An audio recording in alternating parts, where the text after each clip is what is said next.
Railway এখন তার speed বাড়িয়েছে। পূর্ব রেলওয়ের কিছু কিছু জায়গায় আমরা শুনতাম যে মেল এক্সপ্রেস ট্রেনগুলি ঠিক টাইমে যায় না, পাংচুয়ালিটির অভাব, কিন্তু তা নয়। পূর্ব রেল তার একটি পার্টিকুলার সেকশন, আসানসোল থেকে ঝাঁঝা সেকশনটি, সেটা দিয়ে 110 কিলোমিটারের এখন নয়, 130 কিলোমিটার পার আওয়ারে, আবার বলছি 130 কিলোমিটার পার আওয়ার স্পিডে ট্রেন নিয়ে যাওয়ার ক্যাপাসিটি চালু হয়ে গেছে। Line capacity 130 kilometre per hour. সেই জন্য কিছু ট্রেনে আমরা ওই সেকশনে যেসব ট্রেন চলে তাদের কিন্তু এখন গতিবেগ 130 কিলোমিটার পার ঘন্টায় যাবে। যেমন তার মধ্যে উল্লেখযোগ্য ট্রেন হল হাওড়া নিউ দিল্লি দুরন্ত এক্সপ্রেস, হাওড়া নিউ দিল্লি রাজধানী এক্সপ্রেস রবিবার যেটি জোশিডি মধুপুর হয়ে যায়, হাওড়া নিউ দিল্লি পূর্বা এক্সপ্রেস যেটি খুব উল্লেখযোগ্য ট্রেন দিল্লি যাওয়ার জন্য সাধারণ মানুষের জন্য, হাওড়া দারভাঙ্গা এক্সপ্রেস, হাওড়া মুজফ্ফরপুর জনসাধারণ এক্সপ্রেস, এটা সাধারণত বেশিরভাগ মানুষ ইউজ করে থাকে। আচ্ছা, উপাসনা এক্সপ্রেস বলুন বা হিমগিরি এক্সপ্রেস, যেটা এই দুটোরও স্পিড বাড়ছে 130 কিলোমিটার পার আওয়ারে, এবার যাবে ওই সেকশন দিয়ে যাচ্ছে। আরেকটি ট্রেন যেটা খুব পপুলার ট্রেন পূর্ব রেলে, সেটি হল রাজেন্দ্রনগর, যেটা পাটনা যান প্রত্যেক দিন এই ট্রেনটি চলে। সেই ট্রেনটিরও গতিবেগ 130 কিলোমিটার পার আওয়ারে। এবার হাওড়া ওই সেকশনে, আসানসোল থেকে ঝাঁঝা সেকশনে, ওই সেকশনটায় 130 কিলোমিটার পার আওয়ারে যাবে। এবার আসি দেরাদুন যাওয়ার যে দুটি ট্রেন আছে হাওড়া থেকে, একটি হলো কুম্ভ এক্সপ্রেস, আরেকটি ট্রেন হলো 5 up 6 down, সবাই জানি আমরা, খুব পপুলার ট্রেন অমৃতসর যাওয়ার জন্য, যেটা জোশিডি মধুপুর হয়ে যায়। সেই ট্রেনটিরও 130 কিলোমিটার পার আওয়ারে যাচ্ছে। রক্সোল মিথিলা এক্সপ্রেস অত্যন্ত গুরুত্বপূর্ণ ট্রেন, সারা বছর এটাতে ভিড় থাকে। সেই ট্রেনটিও আমরা এই ঝাঁঝা সেকশন দিয়ে নিয়ে যাই, আসানসোল থেকে ঝাঁঝা, সেটিও 130 কিলোমিটার বেগে যাবে।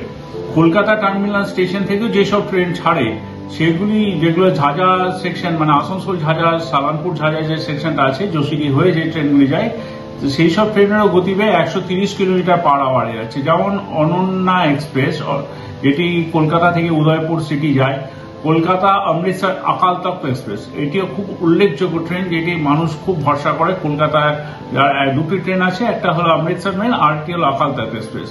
আকাল তখ্ত এক্সপ্রেসেরও স্পিড আমরা বাড়িয়ে 130 কিলোমিটার পার আওয়ার ওই সেকশনের জন্য করলাম।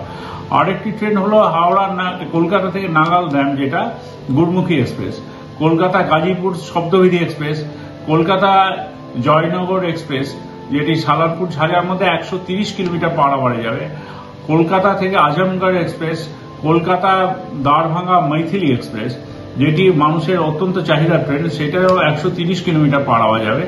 আর কলকাতা রানী লক্ষ্মীবাই, যেটা স্বতন্ত্রনা সেনানি এক্সপ্রেস, সেটিও 130 কিলোমিটার পার আওয়ারে যাবে। যে ট্রেনগুলি কলকাতা থেকে এই বিভিন্ন ডেস্টিনেশনে যাচ্ছে। এবার আসি, আসানসোল থেকেও কিছু ট্রেন ছাড়ে, আপনারা জানেন, মানে সেগুলো কিছু উইকলি আছে, কিছু রেগুলার ট্রেন আছে। যেমন আসানসোল আহমেদাবাদ এক্সপ্রেস, এটি আসানসোল ঝাঁঝা সেকশনে 130 কিলোমিটার বেগে যাবে। একটা আছে বেঙ্গালুরু থেকে ভাগলপুর যাওয়ার একটি ট্রেন আছে, যেটা সালানপুর ঝাঁঝা সেকশনে 130 কিলোমিটার গতি বেগে যাবে। শালিমার থেকে পাটনা দুরন্ত এক্সপ্রেস, এটি আসানসোল জোশিডি মধুপুর জোশিডি হয়ে ঝাঁঝা হয়ে যায় এই ট্রেনটি, সেটিও 130 কিলোমিটার গতিবেগে যাবে। আরেকটি ট্রেন আছে বেঙ্গালুরু থেকে জোশিডি যাওয়ার জন্য, সেই ট্রেনটিও 130 কিলোমিটার বেগে যাচ্ছে।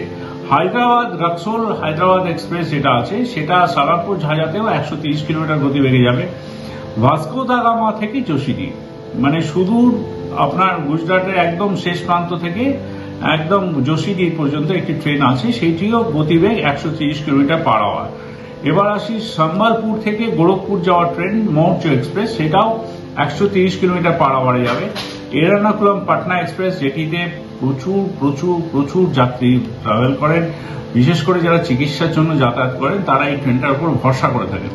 সারা বছর প্রত্যেকটা সময় এই ট্রেনটিতে প্রচুর মানুষ যাতায়াত করেন, এটা চিকিৎসার জন্যই মানুষ অ্যাভেল করে থাকেন। সেই ট্রেনটিও গতিবেগ আমরা বাড়িয়ে 130 কিলোমিটার পার আওয়ারে করেছি।